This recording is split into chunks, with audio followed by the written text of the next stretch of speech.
நல்ல வெயில்.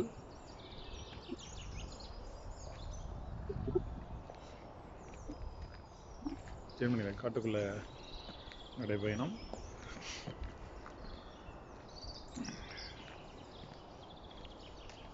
அதிமுக காப்பாற்றப்பட வேண்டும். அதிமுகனுடைய சரிவு நிறுத்தப்பட வேண்டும். அப்படின்னா இப்போதைக்கு உடனே செய்ய வேண்டிய காரியம், இப்போ அறிவிக்கப்பட்டிருக்கிற ராஜ்யசபா தேர்தலில் 2 அதிமுககாரர்கள் ராஜ்யசபா உறுப்பினராக தேர்ந்தெடுக்கப்பட வேண்டும். இதில் எந்த மாற்றமும் கிடையாது. எந்த ஒரு தனிப்பட்ட தொண்டனும் அதிமுககாரன்னு சொல்லி இருக்கிறவனும் அதிமுக வச்சு குழைச்சிக்கணும், வாழ்ந்தவனும் அதிமுக மேலே அவங்களுக்கு உண்மையான உணர்வு இருந்ததுன்னா இதை நிறைவேற்றணும். 2 ராஜ்யசபா உறுப்பினர் பதவிக்கும் அதிமுககாரனை தான் தேர்ந்தெடுக்கணும். நான் சொல்ல ஞாபகம் இருக்கும், புரியும்னு நினைக்கிறேன். முதல்ல சொல்லியிருக்கிறேன், அதிமுக சரிவை அழிவை நோக்கி போயிட்டுருக்கு. 2 ராஜ்யசபா பதவியில் இப்போதைக்கு நான் சொல்லியிருக்கிறேன், முதலே சொல்லியிருக்கேன், திரும்பவும் சொல்கிறேன், முதலே சொல்லியிருக்கிறேன், ஜி.கே. வாசனுக்கும் அன்புமணிக்கும் என்ன மயிருக்கு கொடுக்கணும். அவங்களுக்குலாம் ஈவன் டிடி தினகரன் கொடுக்க வேண்டிய அவசியம் கிடையாது. இன்னும் அதிமுக சேரலை. ஸோ அதிமுக காப்பாற்றப்பட வேண்டும், மீண்டும் வலிமை பெற வேண்டும்னா ஒரே வழி, முதல் படி, முதல் நடவடிக்கை இந்த 2 ராஜ்யசபா எம்பிக்கும் அதிமுககாரர்கள் தான் தேர்ந்தெடுக்கப்படணும். அப்போ தான் அதிமுக வலிமை பெறும். ஜி.கே. வாசனும் மணியும் அன்புமணியும் இவனுங்க 2 பேரும் பெரிய கொம்புன்னு பேசிக்கிறானுங்க. அப்படியே அவனுக்கு துப்பு இருந்ததுன்னா அவனுங்களுக்கு கொடுக்குற சீட்டில் சட்டமன்ற தேர்தலில் வெற்றி பெற்று வரட்டும். அப்புறம் அதை பற்றி நினச்சி பார்க்கலாம் அடுத்த தேர்தலில். இப்போ முட்டாள் பழனிசாமி, அதாவது அவன் அயோக்கியனாக இருக்கலாம், துரோகியாக இருக்கலாம், ஏதோ இருக்கலாம். ஆனால் ஒரு கட்சி தலைவன் முட்டாளாக இருக்கக்கூடாது, ரைட்? ஏன்னா அந்த அயோக்கியத்தனம், துரோகம் இதெல்லாம் பெரிய சாமர்த்தியம் கூட நம்ம சொல்லிக்கலாம், அதெல்லாம் அரசியல்னு சொல்லிக்கலாம். ஆனால் முட்டாள்தனத்துக்கு அரசியலில் வேலையே கிடையாது. அவனுடைய ஒருத்தவனுடைய முட்டாள்தனத்தால் சுயநலவாதியாக கூட இருக்கலாம். அவனுடைய ஒரு முட்டாளால், பழனிசாமின்றால் முட்டாள் மற்றும் அவன் கீழே இருக்கிற இந்த சட்டமன்ற உறுப்பினர்கள், இல்லை மாவட்ட செயலாளர்கள், நகர செயலர், ஒன்றிய செயலர், இவனுங்களாம் சொல்கிறேன், அவனை வச்சு தான் தன் பொழப்பு போகிறோன்னு நினைக்கிறவனெலாம் அழிவை நோக்கி போயிட்டு இருக்கானுங்க. கட்சியை அழிச்சிக்கிட்டு இருக்கானுங்க. ஆனால் கட்சி உயிர் பெற்றுடும். இவனுங்கெல்லாம் திரும்ப இந்த அதிமுகவில் மோசமான நிலைமையில் இருக்கிறவங்கள பார்த்து சிரிக்கிற இவனுங்கெல்லாம் என்ன காரணத்துக்கு சொல்ல வரேன்னா, பழனிசாமி சசிகலா, செங்கோட்டையன், இப்போ பன்னீர்செல்வம் இவங்கெல்லாம் கட்சியில் சேர்க்க மாட்டேன்னு சொல்கிறது ஏன்னா ஒரு டெக்னிக்கலாக அவன் பொதுச் செயலாளர், அதுக்கு அதுவும் அவன் குடும்ப சொத்து மாதிரியும் அவன் கட்சி மாதிரியும் செயல்பட்டு இருக்கிறான்.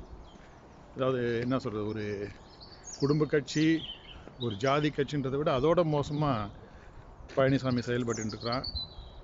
ஏன்னா அந்த அளவுக்கு முட்டாளாகவும் இருக்கிறான்.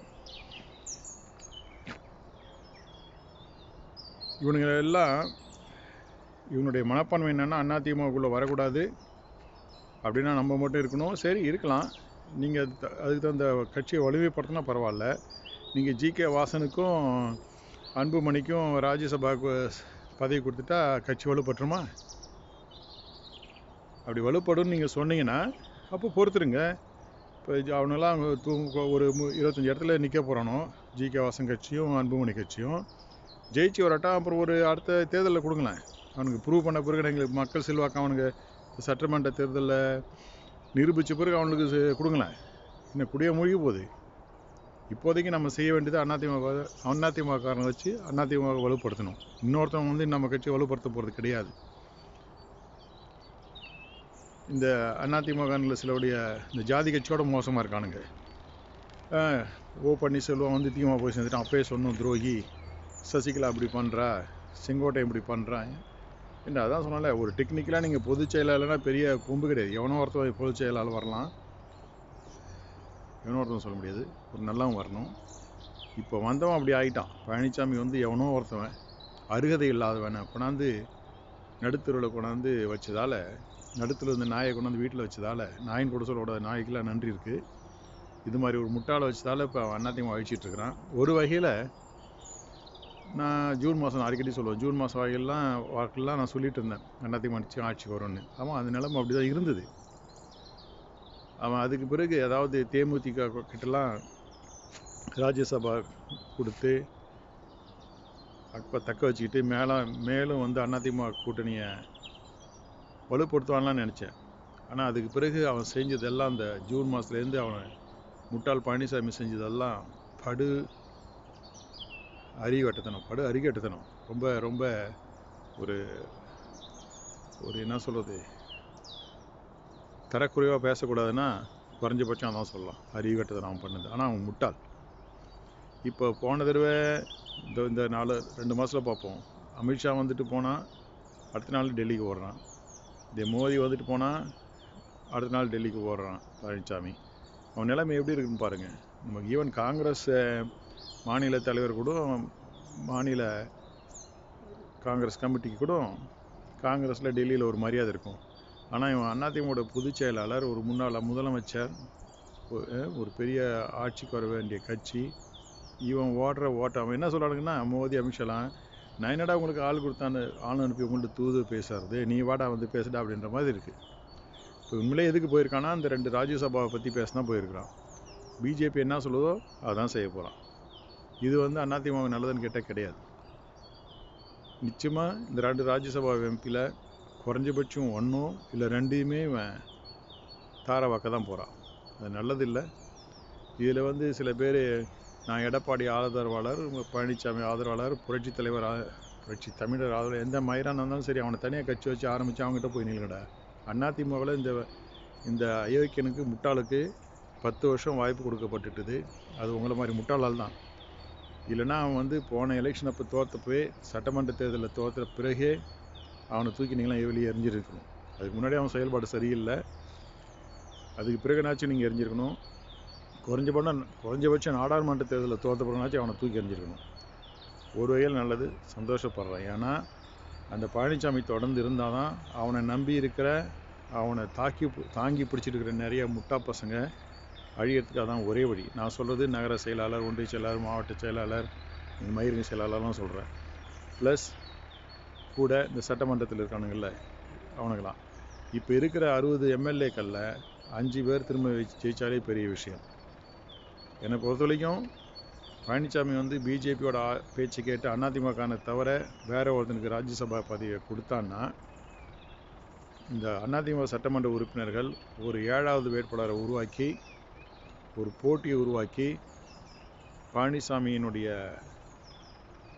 முட்டாள்தனத்துக்கு ஒரு முடிவு கொண்டு வரணும்.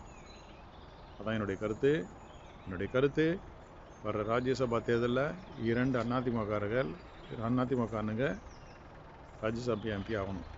வேறு எந்த கட்சி கொடுக்கறதா இருந்தாலும் அவனுக்கு தேர்தலில், சட்டமன்ற தேர்தலில் அவனுடைய மக்கள் செல்வாக்கை நிரூபித்து அவனுங்களுக்கு சட்டமன்ற உறுப்பினர் இருந்தால் அவனுக்கு ராஜ்யசபா பதவி கொடுக்கலாம். சட்டமன்ற உறுப்பினர்கள் தேர்ந்தெடுக்க துப்பு இல்லாதவனுங்களுக்கெல்லாம் அந்த கட்சிக்காரங்களாம் ஏன் ராஜ்யசபா பதவி கொடுக்கணும்? அதெல்லாம் நினச்சி பாருங்கள். இது அதிமுக நினச்சி பார்க்க வேண்டிய நேரம். பழனிசாமி பற்றி நான் எத்தனை சொல்லிக்க தூக்கி எறியப்படுவான்னு ஏதோ வந்து அவனை வச்சு அதிமுக அழிஞ்சு போச்சு. ஆனால் அழிய போகிறது பழனிசாமி தான். இனிமேல் அவன் அழியறதுக்கான நாள் 60 நாள் 70 நாள், அதாவது இந்த எலெக்ஷன் முடிகிற வரைக்கும் தான் அவனுடைய. இப்போயும் அழிஞ்சிட்டான்னு உங்களுக்கு தெரியும்னு நினைக்கிறேன். தெரியாத முட்டா பசங்க எவனும் இருக்க மாட்டேங்குன்னு நினைக்கிறேன். அதனால தான் சொல்லும் போதெல்லாம் அவன் வந்து கூப்பிடும் போதெல்லாம் டெல்லிக்கு ஓடி குழப்பம் நடத்திட்டு இருக்கிறான். இது வந்து சரியில்லை. உண்மையிலே உங்கள் அதிமுக மேலே அக்கறை இருந்ததுன்னா இந்த பழனிசாமி முட்டாளை தூக்கி எறிஞ்சிட்டு கட்சியை ஒரு 10 பேர் 15 பேர் கொண்ட நல்ல ஒரு குழு அமைச்சு கட்சியை நடத்தினா தான் கட்சி உயிர் பெறும். இல்லைன்னா என்ன தெரியல, போக பார்ப்போம். வேற ஒன்றும் சொல்கிறதுக்கு இல்லை.